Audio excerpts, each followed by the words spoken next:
Testing of hypothesis about two population mean using t distribution when samples are dependent. पहले आपने जो lecture लिया है उसमें सैंपल इंडिपेंडेंस के लिए हमने प्रोसीजर किया था टी डिस्ट्रीब्यूशन का। अब जो लेक्चर आप ले रहे हैं इसमें सैंपल्स आपके डिपेंडेंट हैं। डिपेंडेंट सैंपल कौन से होते हैं कि एक सैंपल जो है दूसरे सैंपल पे असर अंदाज हो रहा होता है। कि इसकी एग्जांपल पहले भी आपको बताई थी कि मसलन आपकी पहली असाइनमेंट के मार्क्स हैं 5 स्टूडेंट, हम लेते हैं 5 स्टूडेंट का सैंपल, उनकी पहली असाइनमेंट के मार्क्स ले लेते हैं रोल नंबर 1 2 3 4 5। इसी तरह दूसरी असाइनमेंट के मार्क्स ले लेते हैं, तो ये आपके 2 सैंपल बन जाएंगे। जाहिर है जिस रोल नंबर 1 ने अगर पहली असाइनमेंट अच्छी की है तो दूसरी भी अच्छी की होगी। इसका मतलब कि दोनों सैंपल जो है आपस में रिलेट कर रहे हैं। और फर्ज करें कि रोल नंबर 5 ने पहली भी अच्छी नहीं की तो ज़्यादा चांसेस है कि दूसरी भी उसने भी वैसी ही की होगी। या रोल नंबर 5 जो है वो पढ़ाई में थोड़ा सा वीक है और उसने पहली असाइनमेंट भी अच्छी नहीं की, दूसरी भी चांसेस हैं कि वो अच्छी नहीं करेगा। तो फिर इसका मतलब ये होगा कि सैंपल 1 जो है सैंपल 2 और 1 आपस में किसी न किसी सेंस में रिलेट कर रहे होते हैं। तो यहाँ जो आप ये टी डिस्ट्रीब्यूशन लगाएंगे वो डिपेंडेंट सैंपल्स वाली लगाएंगे, क्योंकि सैंपल एक दूसरे पे डिपेंड कर रहे हैं या एक दूसरे से रिलेट कर रहे होते हैं। और इस तरह की एग्जांपल में एक और एग्जांपल फर्ज करें देखते हैं हम कि सपोज के आप ये देखना चाहते हैं कि कोरोना की वजह से या कोविड-19 की वजह से कि दुकानदारों के जो सेल है उसमें इजाफा हुआ है या कमी हुई है, कि इसका हिसाब लगाना चाहते हैं। तो आपने क्या किया कि एक सैंपल जो कोविड-19 से पहले की सेल थी उसका ले लिया और एक सैंपल उन्हीं 5 शॉपकीपर्स का कोविड-19 के बाद जो है हालात अच्छे हो गए हैं तो वो सैंपल ले लिया। तो ये दोनों सैंपल जो होंगे सैंपल 1 एंड सैंपल 2 आपस में कोरिलेट कर रहे होंगे या एक दूसरे पे डिपेंड कर रहे होंगे, क्योंकि शॉप 1 अगर बड़ी शॉप है वो पहले अगर अच्छा प्रॉफिट अच्छे उसकी सेल हो रही थी तो बाद में भी उसकी सेल ज़्यादा होगी। और एक फर्ज करें कि 5वें नंबर पे जो शॉप है कि फर्ज करें पहले भी उसकी सेल कम थी तो चांसेस हैं कि कोरोना ख़त्म होने के बाद भी उसकी सेल जो है कम होगी। तो यहाँ ये दोनों सैंपल जो होंगे आपस में एक दूसरे पे डिपेंड कर रहे होंगे। तो जब सैंपल्स एक दूसरे पे डिपेंड कर रहे होते हैं तो फिर जो आपने टी डिस्ट्रीब्यूशन अप्लाई करनी होती है उसको आप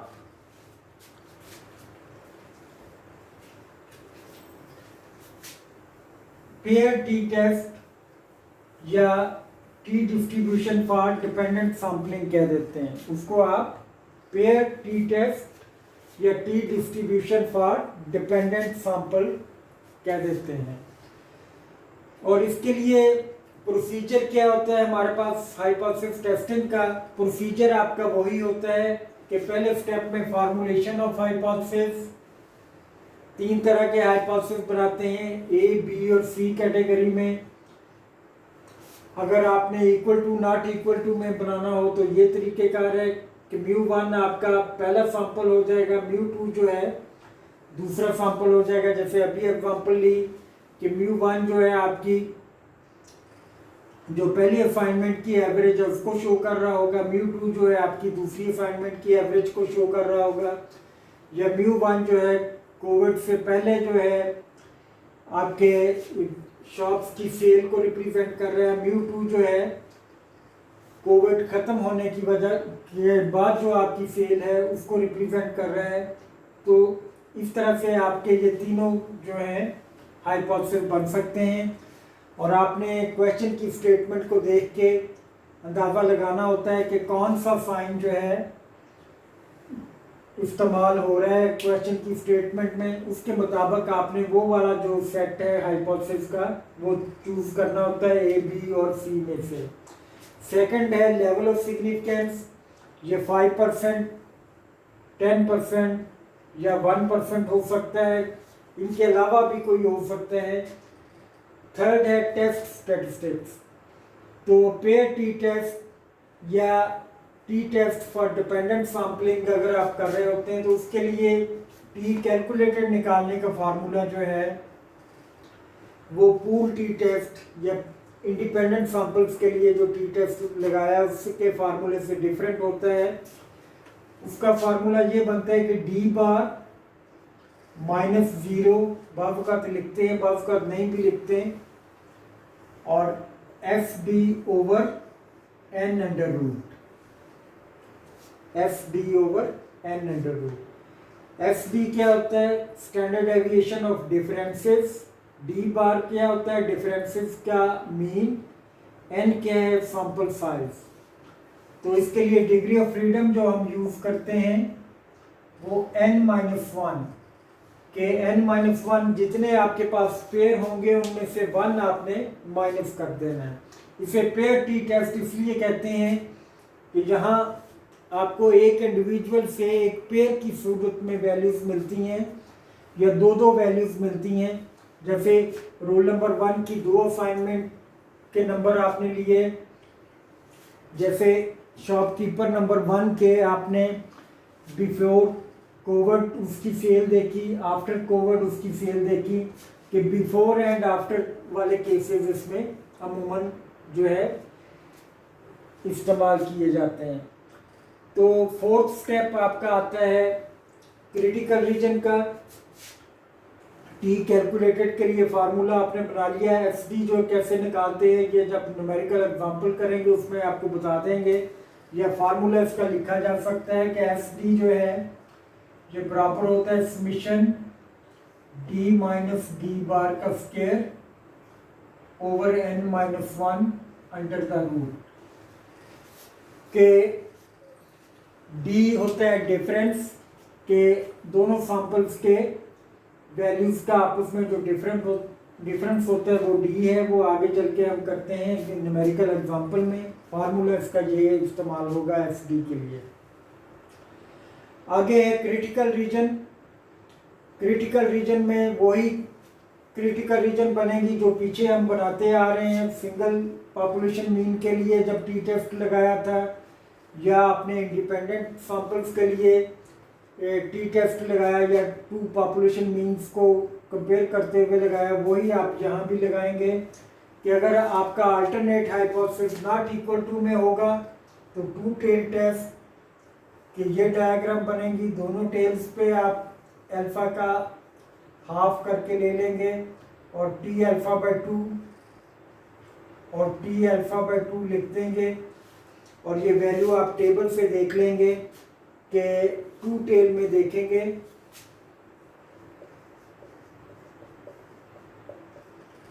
टू टेल टेस्ट होगा।